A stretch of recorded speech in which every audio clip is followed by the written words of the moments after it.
action, adventure, men in bee costumes, all this and more on Magic Inc. Reviews!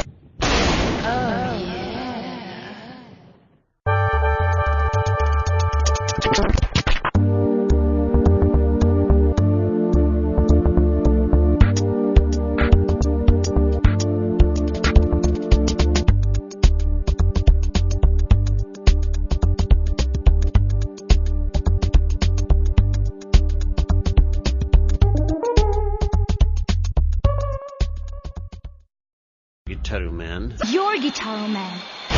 Curse you, Gitaroo Man! If you've never heard of Gitaroo Man, don't feel bad. A lesser-known game published by Koei for PlayStation 2 in 2002, it was a bit of a sleeper hit. While it didn't garner a lot of attention, a large cult following exists, and still follows, every bit of Gitaroo Man information that leaks out. Considering that this is easily one of my favorites of all time, it was only natural that this one show up sooner or later. While the game is a little less difficult to find these days, thanks to a 2005 reprint and the PSP release of Gitaroo Man Lives, it still doesn't have the kind of attention that many think it deserves. So, we here at Magic Inc. believe now is a good time to spread the word. Rhythm action game unique to a genre filled with Dance Dance Revolutions, Guitar Heroes, and rock bands, Gitaroo Man is a story about a young boy named U1 who has more than a few confidence issues. What are you doing? Practicing your skateboarding moves? You gotta be kidding. He wants to get the attention of Pico, but his rival, Kazuya, continues to make that difficult for him. This is mostly due to his apparent inability to really do anything for himself to prove himself worthy, even going as far to insist he's a great skateboarder with a strict training regimen, when only seconds before he was speeding out of control in one of those push carts you find at your local Sam's Club or other bulk goods seller. So while U1 doesn't think he's anything special, his dog, Puma, reveals that he's really Gitaroo Man and is supposed to be playing a guitar to save him. So while this takes a few levels for this to really set in with U1, towards the end of the game, U1 gains the confidence he didn't have before while trashing bad guys' some great songs. How is the game itself? Most battles consist of several modes: charge, attack, guard, harmony, and end. Many battles start out with charge mode and are sometimes scattered throughout the level and allow you to charge your life bar, which is used to determine whether you win the level or lose the level, and also gives bonus points to go towards your ending rank. Attack allows you to deal damage to opponents for playing and holding notes as designated on the screen. Guard is the opposition, sending attacks back at you in the form of triangles, circles, squares, and X's, which need to be pressed in order for you to avoid damage. Harmony is found towards the end of the levels and generally don't last particularly long. These are simply the finishing blows leading into end mode, which is pretty much what it sounds like. Only level 4, which is purely guard phase, and level 6, which is purely attack phase, are the exceptions to the usual rules. The songs in the battle modes coexist quite nicely, going for a sort of dueling banjos or battle of the bands that makes up the entirety of the game.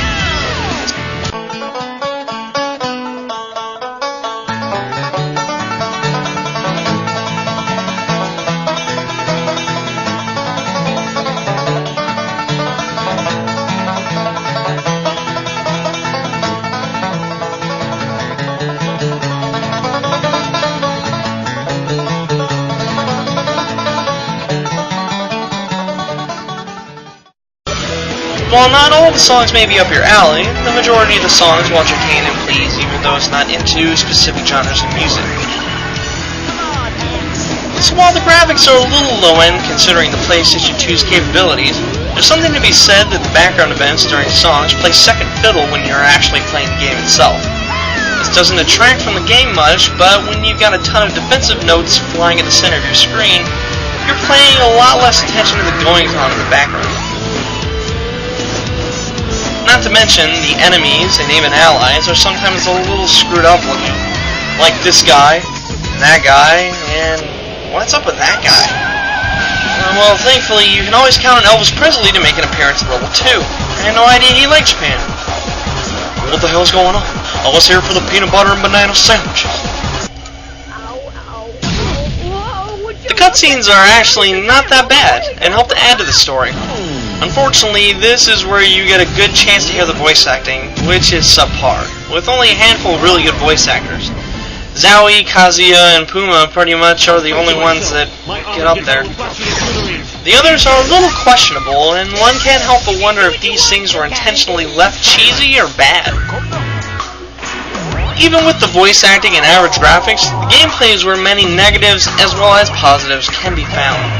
While still solid, there are a few things that can drive a man crazy, such as in level 5 where there are stupidly long notes, especially later on in Master's Play. While that's the point of the level, something else pops up.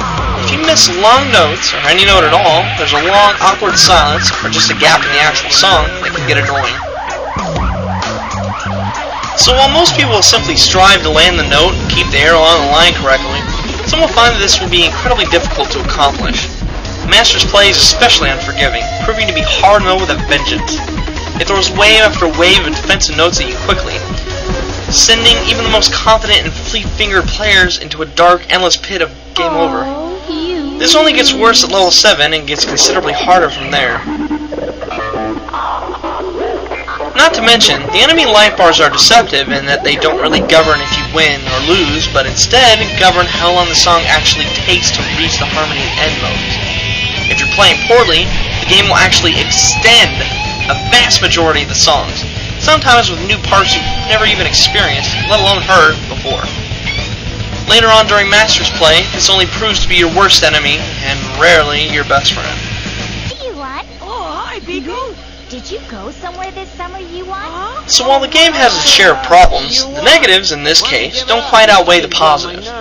Those of you who are thrilled at the aspect of a good game, with an excellent challenge and great replay value, will find that Gitaroo Man can quench your thirst for quite some time. Consider picking up the PSP version, or the PlayStation 2 version, and enjoying it. There have been a few rumors floating around about a sequel, but only... And now, back to our regularly scheduled program.